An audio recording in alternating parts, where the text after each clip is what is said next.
Ella es doctora internacionalista, profesora de Relaciones Internacionales del TEC de Monterrey, ex embajadora de Polonia en México. Polonia, usted lo sabe, es frontera también con Ucrania. Ella conoce perfectamente ese terreno y además es analista internacional. Beata, muy agradecidos de antemano con tu análisis compartido con la audiencia de Fórmula. Sabemos que has estado muy solicitada el día de hoy, periodísticamente hablando. Muchas gracias, Pepe. Buenas noches, un gusto saludarte. Gracias por la invitación. ¿Qué viene? ¿Qué viene tras este ataque? ¿Por qué Putin quiere aplastar a Ucrania? ¿Por razones geopolíticas? ¿Por razones económicas? ¿Por razones étnicas? ¿Qué hay atrás?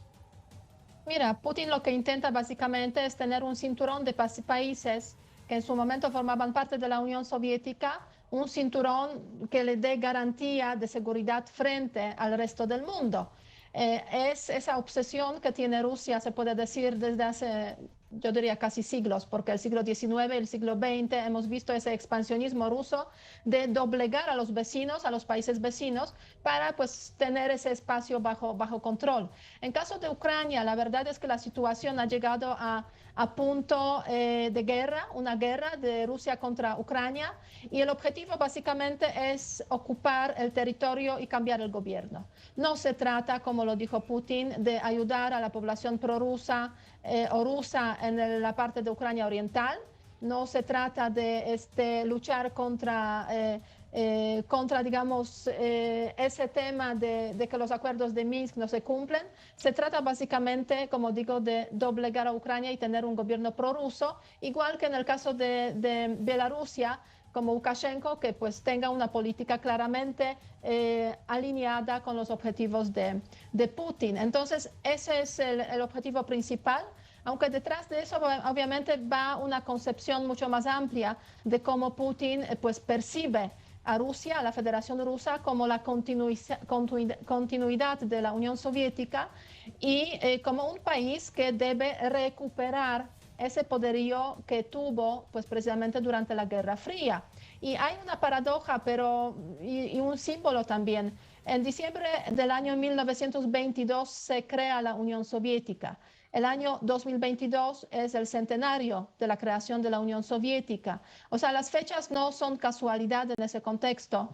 Y de alguna forma, pues Putin está enseñando, indicando de que él puede revivir a la Unión Soviética cuando él quiera, cuestionando lo que se estableció a la caída de la Unión Soviética, cuestionando el orden también de Europa Central y Oriental y revisando las fronteras, porque pues es una política revisionista ya que inició en el año 2008 con Georgia, 2014 continuó con la incorporación de Crimea al territorio de Ucrania y hoy en día pues estamos viviendo pues esa situación tan trágica para Ucrania, ¿no? Un pueblo que está luchando por la independencia, por la soberanía, frente a la invasión de una gran potencia. Y así es como debemos leer. Y yo creo que cada vez más en el mundo se empieza a leer así precisamente esa situación.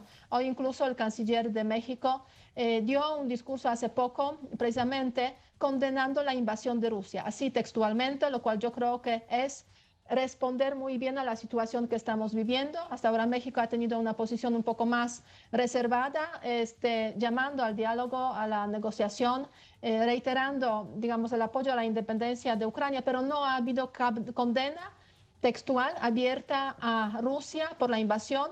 Hoy, digamos, tenemos ya ese elemento que yo diría faltaba en la posición mexicana en esas circunstancias tan dramáticas.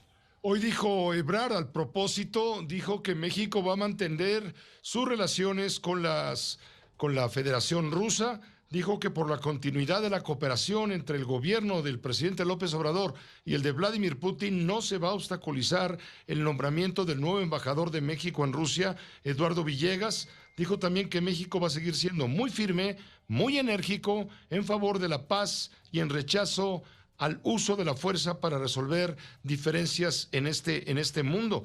Dijo que por instrucciones del presidente de la República, López Obrador, el gobierno de México va a continuar con la garantía de protección a las familias de mexicanos por la guerra que hay en Ucrania.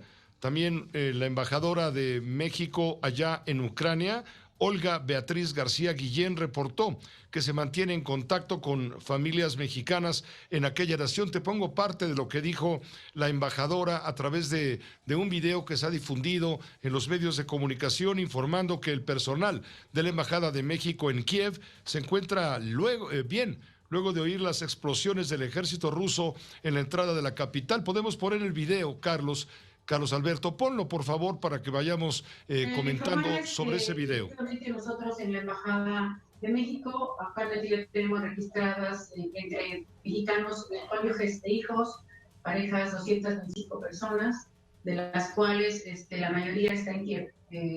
Están más o menos la mitad de las personas, un poquito más, están aquí. En la mañana de la madrugada de hoy se escucharon efectivamente algunas explosiones.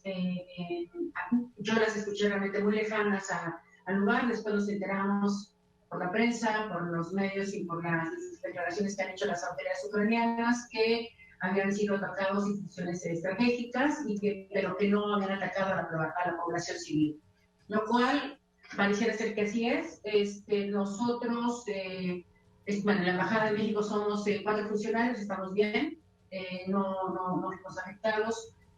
Por supuesto, todas las familias que nos han reportado ahora en las últimas horas están bien, no tenemos evidencia de que alguien haya tenido algún percance por esta situación, así es que no tenemos, afortunadamente no tenemos ninguna baja reglamentaria. Es lo que dijo Olga Beatriz García Guillén, la embajadora de México allá en Kiev. Bueno, en Ucrania, situada, claro, en Kiev, la capital. Beata Boina, ¿cuánto tiempo estimas tú que puede durar este conflicto? Estamos viendo que no va a ser un conflicto de final pronto, que puede tardar mucho. Sí, es apenas el comienzo. Y yo creo que hay aquí una pregunta, efectivamente, ¿cuánto tiempo puede durar esa guerra, o sea, operaciones militares en el terreno? ¿Cómo van a finalizar y qué va a ocurrir después? Entonces, yo creo que en ese contexto podemos esperar algunos días más de operaciones en el terreno. Rusia ha desplegado fuerzas armadas y ha actuado de forma muy firme en el terreno, pero también hay que reconocer que las fuerzas armadas ucranianas han sabido responder, frenar en varios frentes el avance de las fuerzas rusas. Entre otras cosas, pues han recuperado el aeropuerto que se perdió por la mañana en Kiev y han estado como que muy presentes. Hay una movilización general de la población, de los hombres, para que luchen contra esa invasión.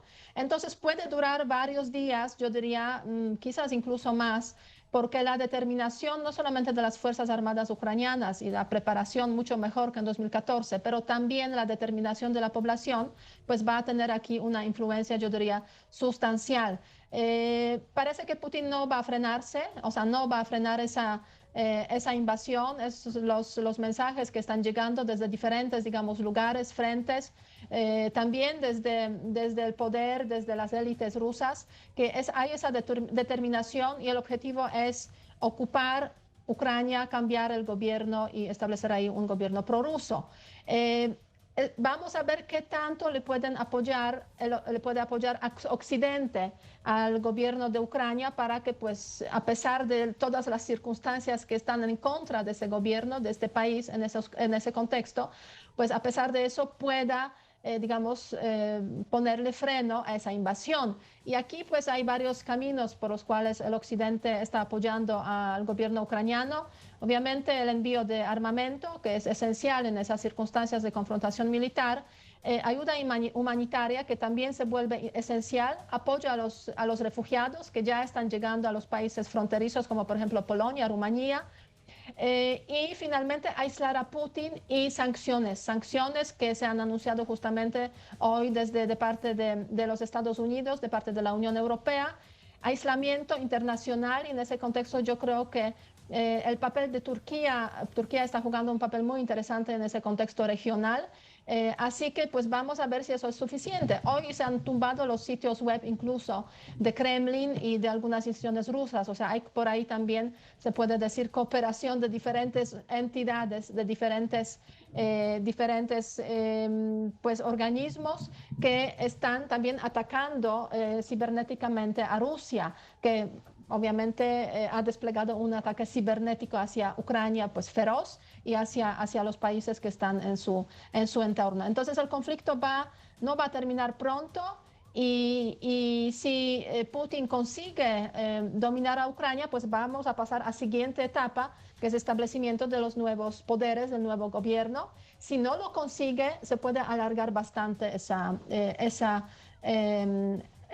confrontación militar, y eso va a tenernos básicamente en vilo, en espera, con preocupación, pues durante, no sé, semanas, al menos semanas. Y una enorme preocupación de los países vecinos a Ucrania por la cantidad de refugiados. Según la inteligencia estadounidense, según el Pentágono, la inteligencia militar estadounidense, este conflicto podría acarrear el desplazamiento de cuando menos 50, es decir, 5 millones de refugiados que irían a dar a Rumanía, irían a dar a Polonia y a otros países cercanos.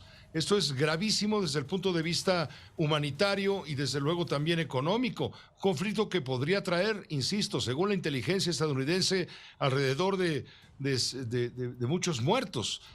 Es un país, Ucrania, un país de 44 millones, un poquito más del 10% de la población tendría que emigrar ante la violencia que esto puede desatar. Es un tema también humanitario, un conflicto del cual más adelante, si tú aceptas, podríamos seguirlo comentando con la audiencia. Con mucho gusto, muchas gracias por la invitación para darle seguimiento a ese tema tan importante y relevante para Europa, pero para el mundo en general también. Sin duda. Gracias, Beata Boina. Hasta pronto. Gracias. Que te vaya muy bien. Esta fue una producción de Grupo Fórmula. Encuentra más contenido como este en radioformula.mx.